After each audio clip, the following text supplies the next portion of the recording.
ẹ wojú wọn àwọn tí wọ́n ń fi mọ́tò akérò jalè.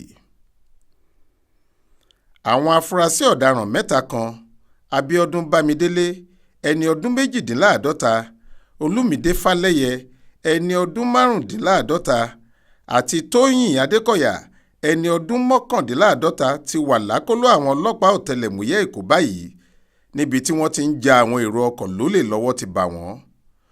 Alukoro iléeṣẹ́ ọlọ́pàá ìpínlẹ̀ Èkó SP Benjamin Hundeyin tó sọ̀rọ̀ yìí di mímọ̀ lọ́jọ́ Sátidé yìí sọ pé àṣálẹ́ ọjọ́ Ẹtì Friday 30 oṣù kẹsàn-án tó kọjá lọ́wọ́ tẹ àwọn afurasí ọ̀daràn mẹ́tẹ̀ẹ̀ta náà lágbègbè ẹ́sítéètì Ọmọlé phase 1 níjọba ìbílẹ̀ Kòsọ̀fẹ́.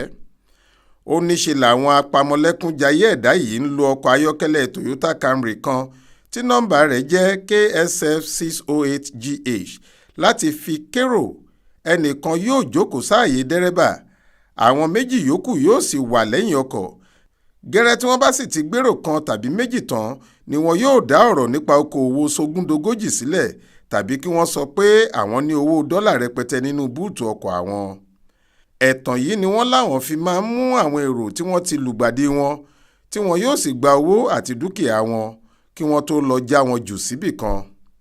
Ó láwọn afurasí náà jẹ́wọ́ pé torí káwọn èrò má bàa tètè fura iṣẹ́ ibi wọn ló jẹ́ kí wọ́n mú obìnrin kan mọ́ra tí wọ́n jọ ń hùwà ọ̀dájú náà.